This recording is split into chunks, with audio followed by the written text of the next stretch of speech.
Thank you so much for coming. और ये मुझे बताओ कि तुम्हें कितना अरसा हो गया काम करते हुए? ओके सो मैं तो एज अ चाइल्ड आर्टिस्ट मैंने काम स्टार्ट किया था। ओहो, बचपन से? बचपन से। लेकिन फिर उसके बाद स्टडी डिस्टर्ब हो रही थी तो उसके बाद कम कर ब्रेक दिया, ले लिया। ब्रेक ले लिया। हाँ, उसके बाद फिर दोबारा से दोबारा स्टार्ट किया। It's been 2 years। अब दोबारा से स्टार्ट किए हुए 2 साल हो गए जी, 2 साल। तो अब देखिए हर किसी की एक जर्नी होती है। अब तमकना जो है, डॉक्टर तमकना जो है वो मेडिकल और ये सब चीज़ें मेडिकल लाइन में जाने के बाद, वो प्रैक्टिस करने के बाद, तो ये कैसे दिमाग एकदम कि या तो घर वाले भी कहते हैं ना तुम तो बनी बनाई फनकार हो, जाओ जाके ड्रामे करो। नहीं, ये मैं उन्हें कहती थी, उन्होंने कहा नहीं आप पहले डॉक्टर बने, उसके बाद फिर वो जैसे होता है ना कि बेटा मैंने फैमिली मेडिकल में है? नहीं, मेरी अम्मी डॉक्टर हैं, भाई डॉक्टर हैं, फादर मेरे आर्मी में थे। अच्छा। तो बस वो ये था कि बेटा पहले पढ़ें और उसके बाद जो करना है वो करें। अच्छा। तो बस फिर पढ़ लिया। और फिर मैंने सोचा कि यार मैंने तो कुछ और करना था, मतलब I was practising and also working in government hospital. अच्छा। तो बस फिर मैंने कहा कि नहीं, कुछ ना कुछ करना है। ये कैसे सोचा कि मैंने एक्टिंग करनी है, मैंने कंटेंट क्रिएट करना है? एक्टिंग मुझे हमेशा से एक्टिंग ही करनी थी, मुझे यही करना था। मुझे बेसिकली बनना था सिंगर, क्योंकि मुझे बहुत शौक था। जब मैं छोटी थी तब पॉप सिंगर्स का बहुत दौर था और वो सारा शोर था, तो मुझे होता था कि मुझे पॉप सिंगर बनना है, मुझे माइकल जैक्सन बनना है, मुझे फ्रेडी मर्क्यूरी बनना है। तो घर वालों ने कहा कि बेटा पढ़ाई, तो और साथ साथ मतलब गाती रहती थी मैं हर वक्त, चलते फिरते यहाँ भी। और आवाज़ वगैरह कैसी है वो पता नहीं है, बस ऐसी ही है। कंटेंट में तो थोड़ा सा सुर में गा लेती हैं आप। अच्छा, आपने वो भी देखा हुआ है? हाँ, मतलब लाइक सही है। अच्छा है, हम इंस्टा पे बैठे हुए होते। तो बस फिर उसके बाद जब पढ़ लिख लिया तो उसके बाद फिर मैंने शादी हो गई, फिर बच्चे हो गए, फिर मैंने सोचा कि अब कुछ करना चाहिए। दो बाप रे यार, ये तो सब चुप ही रुस्तम। मैंने सब कुछ फटाफट कर लिया, सब कुछ खत्म करके साइड पे करके मैंने कहा अब मेरा जो दिल था अब मैं वो करूँ। अब जा सिमरन जी ले अपनी। हाँ एग्जैक्टली, वही मैंने किया। फिर मैंने कहा अब मैं एंटर कैसे हूँ, क्योंकि हमारी फैमिली में तो कोई नहीं था इस फील्ड में। तो फिर मुझे समझ आई कि अब कंटेंट क्रिएशन के थ्रू हो सकता है। और फिर मैंने 2017 में आई थिंक तब यूट्यूब और फेसबुक का ज़्यादा ट्रेंड था, तो फिर यूट्यूब पे कंटेंट बनाना शुरू किया। वो फेसबुक पे फिर 1-2 कंटेंट खुद ही सोचती थी, खुद ही बनाती थी, कोई हेल्प करता था? शुरू में मैंने कहा अपनी बहन भाइयों को और अपने कजन वगैरह को कि मिल के बनाते हैं। लेकिन फिर किसी के पास टाइम नहीं होता था, कभी कोई इंटरेस्टेड नहीं है। तो मेरी बहन ने मुझे कहा, उन दिनों स्नैपचैट नया आया था। अच्छा। तो उसने मुझे कहा कि अब तो कोई मुश्किल नहीं है, अगर तुमने डिफरेंट कैरेक्टर्स करने हैं तुम डिफरेंट वो फिल्टर्स लगाओ और वो कर लो और खुद ही बनाओ, तुम दूसरों के पीछे आइडियाज मिल रहे हैं जिसको भी शोबिज में। हाँ, ये आइडियाज वो कर ले। तो मैंने फिर स्नैपचैट पे वो लड़का भी मैं बनती थी, दादी भी मैं बनती थी, पोती भी मैं बनती थी, अम्मी भी मैं बनती थी, सारे कैरेक्टर्स मैंने स्नैपचैट से थोड़ी बहुत शक्ल ऊपर नीचे की और बस वो 1-2 इसलिए फिर ड्रामों में ऑडिशन की जरूरत नहीं पड़ी होगी, लोगों ने जो देखा होगा। हाँ, वो देख के उन्होंने कहा कि हमने फलानी चीज़ देखी है तो हम चाह रहे हैं कि आप कर लें, तो मैंने कहा ठीक है। नहीं, लेकिन ऑफर कैसे आई पहली दफ़ा जब आप ऑन स्क्रीन लाइक ड्रामों के लिए? ड्रामों के लिए तो पहली ऑफ़र मुझे 2 साल पहले आई थी हमसे। अच्छा। और मुझे कांटेक्ट किया था महेश भाई ने। अच्छा। लेकिन वैसे मैंने जो अपने मतलब कंटेंट के अलावा जो काम किया था वो सबसे पहले मुझे फसी बारी खान ने। अच्छा। तो बहुत अरसे से वो देखते थे मेरा कंटेंट, उन्होंने मुझे कहा कि मैं ना कुछ बनाऊंगा तुम्हारे लिए, हम कुछ करेंगे। तो ये लोग कैसे मैसेज करते थे, लाइक इंस्टा के थ्रू? हाँ, मतलब इंस्टा या फेसबुक के ऊपर मैसेज किया और उसके बाद क्योंकि जाहिर बात है मैं तो खुद बहुत बड़ी फैन थी फसी भाई की, तो मेरे लिए तो बहुत बड़ी बात थी कि उन्होंने अप्रोच किया है। फिर उनके पास गेट टुगेदर्स होती थी और आर्टिस्ट भी आते थे, तो उन्होंने कहा तुम आओ हम ना कुछ आइडिया सोचते हैं। और शुरू में गुजरात में रहती हो? मैं गुजरात में रहती हूँ। तुम ट्रैवल करके जाती थी जिस भी शहर? असल में हम लोग बेसिकली जो है ना वो हमारा नान का दाद का सब लाहौर है। हम गुजरात बस ऐसे ही कह लें कि बाय चांस ही गए, क्योंकि मेरे फादर की पोस्टिंग हुई। अच्छा। और अम्मी भी गवर्नमेंट सर्वेंट थी, तब डॉक्टर थी, तो वहाँ पे गुजरात में सीट थी गायनेकोलॉजिस्ट की। अच्छा। तो वो वहाँ पर उनकी पोस्टिंग हो गई। तो फिर वो सोचते सोचते कि अच्छा मूव करें लाहौर, बाकी रिश्तेदारों के साथ, नानो दादों के घर सब लाहौर ही थे, लेकिन वो फिर उनकी प्रैक्टिस वहाँ पर अच्छी हो गई, हम सेटल हो गए, फिर हम वहीं पे ही रह गए। आपको हॉस्पिटल उधर ही है गुजरात? उधर ही है गुजरात। अच्छा। तो बस फिर वहाँ से शुरू हुआ। और गुजरात और लाहौर में कितना डिफरेंस है, लाइक कितना ट्रैवल डिस्टेंस है? 2.5-3 घंटे गाड़ी से?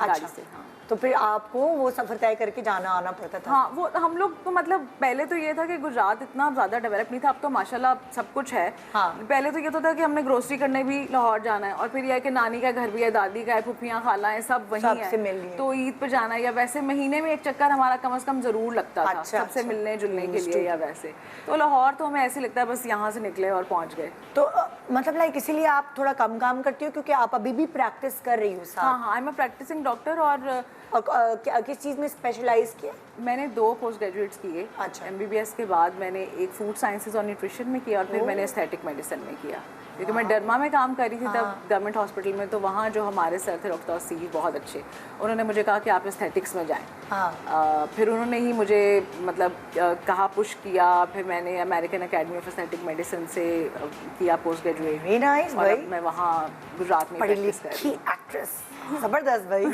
वाओ। हाँ जी, तो मैं तुम्हारी तरफ आती हूँ मानूर। हुरिया। मैं देखो मिक्स कर रही हूँ अभी, मुझे थोड़ा एक ब्रेक का टाइम लगेगा। हुरिया, अच्छा हुरिया, तुम अपने बारे में बताओ, तुमने क्या पढ़ा और तुम इधर कैसे आ गई, एक्सीडेंटली कैसे आई? मैंने एक्चुअली मीडिया साइंसेस पढ़ा। हाँ। और उसमें मैंने जर्नलिज्म में मेजर किया। हाँ। यहीं कराची जैबिस से। अच्छा। लेकिन क्योंकि मैंने फिल्म भी पढ़ा हुआ था, क्योंकि बाप रे भाई। क्योंकि मीडिया साइंसेस की डिग्री एक ऐसी डिग्री है कि उसमें they make you the jack of all trades. हाँ, हर मतलब चीज़ वो आपको मीडिया के हवाले से सारे आपको सब बताते सिखा देते हैं ना। तो वो आप चाहे जर्नलिज्म हो, चाहे साउंड हो, चाहे आप जो है वो प्रोडक्शन हो, फिल्मिंग हो, एडवर्टाइजिंग ये हो। हेल्प करता है तुम्हें एक्टिंग में, ये सब चीजें help जी, करती हैं? एक्चुअली करता है, क्योंकि वो सब तुम्हें नई नहीं लगती होंगी ना। हाँ, बिल्कुल। क्योंकि हमें अवेयरनेस हो गई। एक्सपोजर तो इतना नहीं होता जब आप 4 साल पढ़ रहे होते हाँ। हैं, लेकिन अवेयरनेस आपको हर चीज़ की हो जाती है कि ये होता है, वो होता है। हालांकि उस वक्त हम बहुत ही जो है ना मेक शिफ्ट चीज़ें बना के कर रहे होते हैं। हमारे पास इक्विपमेंट भी ऐसा बहुत ज़्यादा नहीं होता। हाँ। प्रैक्टिकल काम करने हमें भेजते हैं, शूट्स करो, 2 मिनट की फिल्म बनाओ, एड फिल्म बनाओ, ये करो वो करो, लेकिन बहुत ही ना मतलब हम खुद ही जुगाड़ करके कुछ कर रहे हैं, कभी कुछ कर रहे हैं। लेकिन फिर भी आपको एक आइडिया होता है कि this is how tough it's going to be, इतना चैलेंजिंग होगा, आपके आवर्स, वर्क आवर्स कैसे होंगे, ये आपका लाइफस्टाइल होगा। हाँ। भाई ये मीडिया का ये पहले से lifestyle। पता चल जाता है। हाँ, चीज़। ये पता चल जाता है। तो लेकिन तुम एक्सीडेंटली कैसे आई, मतलब लाइक तुम पढ़ रही थी, पढ़ाई खत्म अच्छा, हुई तो फिर? मैं पढ़ रही थी, पढ़ने के साथ साथ मैंने जॉब शुरू कर दी थी। अच्छा। Because I wanted to work. क्या जॉब जैसे? मैंने टीचिंग की है। अरे मैंने टीचिंग की है व्हाइल आई वाज स्टडीइंग। हाँ। तो मैं I think I was in my 4th semester when I got a job. और मेरी अम्मी भी पढ़ाती हैं। अच्छा। She has been a teacher all her life. ये देखा, अम्मी तो- डॉक्टर है तो अभी मैं भी डॉक्टर बन गई, अम्मी पढ़ाती है तो मैं भी टीचर बन गई। हाँ, हमारा तो जेनेटिकली मुझे ऐसा लगता था कि मैं भी शायद करूँगी। और मेरी अम्मा को तो इतना अच्छा भी नहीं लगता टीचिंग करना। वो कहती हैं कि बस अब मैं पूरी ज़िंदगी मैंने गुजार दी। लेकिन जब मैंने की तो I had a lot of fun अच्छा। Doing it. Yeah I was surprisingly I was very good with kids. तो आई वाज लाइक ठीक है। तो 8th ग्रेड को मैंने पढ़ाया और बड़ा मज़ा आया। तो मैं वो भी कर रही थी, पढ़ भी रही थी। उसके बाद आई think I was in my last semester जब मैंने जो है वो एक क्योंकि मैं राइटिंग भी करती थी अच्छा। बीच में, तो राइटिंग कर रही थी तो मैं फ्रीलांस अपने आर्टिकल्स भेज देती थी। तो मैंने एक ट्रिब्यून में भेजा, एक डॉन में भेजा। इसी तरह डॉन में मेरे कॉन्टैक्ट्स बन गए and I got to know that I found out that they wanted a host. अब ये मेरी अम्मी का शौक था कि तुम ना होस्टिंग करो, अच्छा। तुम जाओ बोलो। And I was always an introvert, a very shy person. हाँ। तो मुझे नहीं लगता था कि मैं होस्टिंग कर सकती हूँ। हाँ। लेकिन मुझे था कि अच्छा क्या पता मैं कर सकती हूँ। हाँ। बचपन में तो करती थी, शीशे के सामने खड़े होके जो सब कर रहे होते हैं। Exactly. तो क्या पता मैं करूँ। और शौक भी एक आपको वो पुश मिलता है ना, तो आप कहते हैं कि हाँ हो सकता है। अम्माएं जो है ना वो थोड़ी कॉन्फिडेंट होती हैं, वो कॉन्फिडेंट होती जैसे मैं भी अपनी बच्ची के पीछे पड़ जाती हूँ तो फिर आखिरकार वो हिम्मत हार के करी, अच्छा कर लेती हूँ।